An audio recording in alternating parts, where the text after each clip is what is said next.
दोस्तों नमस्कार। आज हम आपसे ईश्वर की परिकल्पना और शिव जो हमारे आराध्य हैं उनका संबंध क्या है और उसके बारे में आपसे हम एक चर्चा करेंगे। चर्चा ये है कि शिवलिंग क्या है।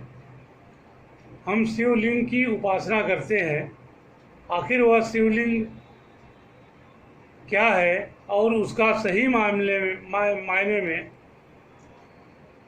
शिवलिंग का अर्थ है भगवान शिव का आदि अनादि रूप।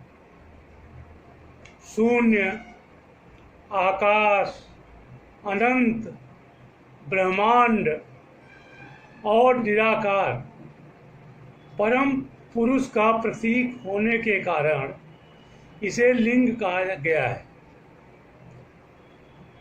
स्कंद पुराण में कहा गया है कि आकाश स्वयं लिंग है, धरती उसका पीठ या आधार है और सब अनंत शून्य से पैदा हो उसी में लय होने के कारण इसे लिंग कहा जाता है।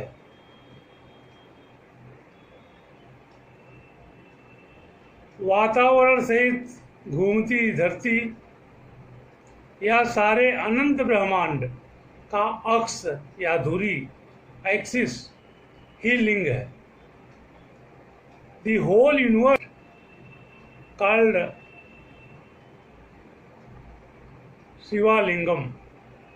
पुराणों में शिवलिंग को कई नामों से भी संबोधित किया है, जैसे प्रकाश स्तंभ या प्रकाश लिंग, अग्नि स्तंभ, अग्निलिंग, ऊर्जा स्तंभ या ब्रह्मांडीय लिंग आदि। शिवलिंग भगवान शिव और देवी शक्ति का आदि अनादि एकल रूप है तथा पुरुष और प्रकृति की समानता का भी प्रतीक है। इस संसार में न केवल पुरुष का,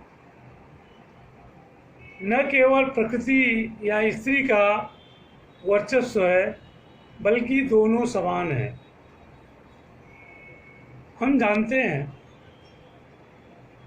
कि बहुत सारे लोग, बहुत सारे अज्ञानी तथा कथित पंडित जिनको शास्त्रों का ज्ञान नहीं है, शब्दों का भी ज्ञान नहीं है, भाषा और व्याकरण, लिंग का अर्थ का अनर्थ बताते हैं।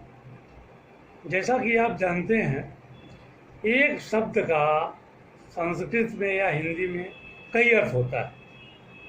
उदाहरण के लिए आप सूत्र ले लीजिए। सूत्र का अर्थ क्या होता है? सूत्र का अर्थ डोरी होता है, धागा होता है। गणित में फार्मूला को गणितीय सूत्र कहते हैं और कोई भाष्य उसको भी सूत्र कहते हैं। लेखन को भी सूत्र कहा जाता है, जैसे नासदीय सूत्र, ब्रह्म सूत्र आदि। जैसे संपत्ति का मतलब, उसी प्रकार यहाँ लिंग शब्द से अभिप्राय किसी मानव या किसी देवता का कोई अंग नहीं है। लिंग शब्द से अभिप्राय चिन्ह, निशान या प्रतीक से है। जैसा कि हम निराकार ईश्वर की परिकल्पना में यह मानते हैं कि ब्रह्मांड में दो ही चीज़ें हैं, एक ऊर्जा और दूसरा पदार्थ। यही माना जाता है कि प्रकृति ही ईश्वर का स्वरूप है प्रकृति में ही ईश्वर के सारे गुण छिपे हुए हैं। और प्रकृति में भी दो ही चीज़ें हैं, एक पदार्थ, दूसरी ऊर्जा। तो हमारा शरीर पदार्थ से बना है और वह शक्ति पुंज जिससे हमारा शरीर संचालित होता है उसको हम ऊर्जा का रूप देते हैं, जिसको हम आत्मा भी कहते हैं। यहाँ ध्यान देने लायक बात यह है कि आत्मा कोई देखने वाली चीज़ या छूने वाली चीज़ नहीं, आत्मा एक ऊर्जा का पुंज है।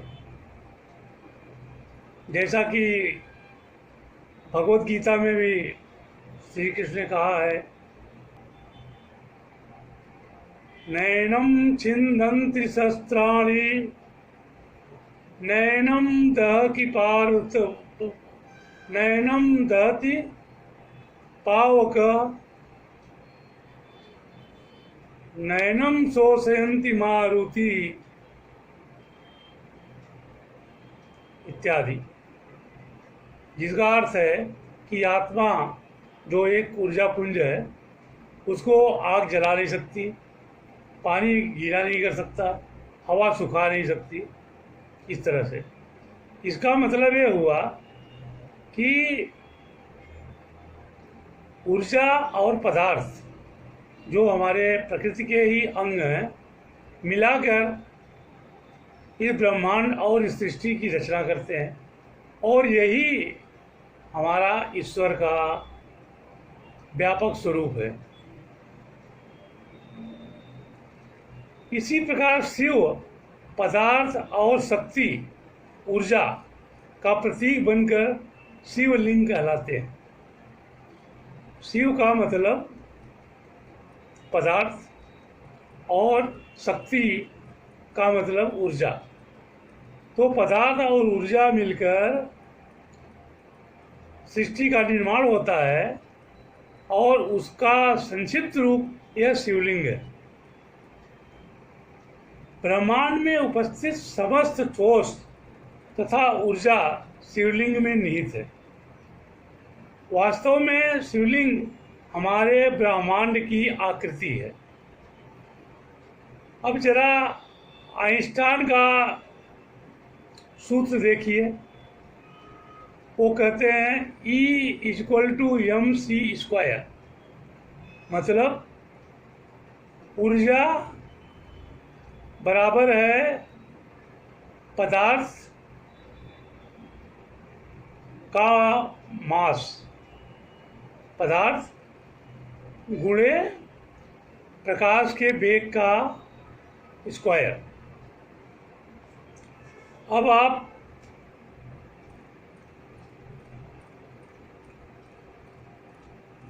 यह देखिए,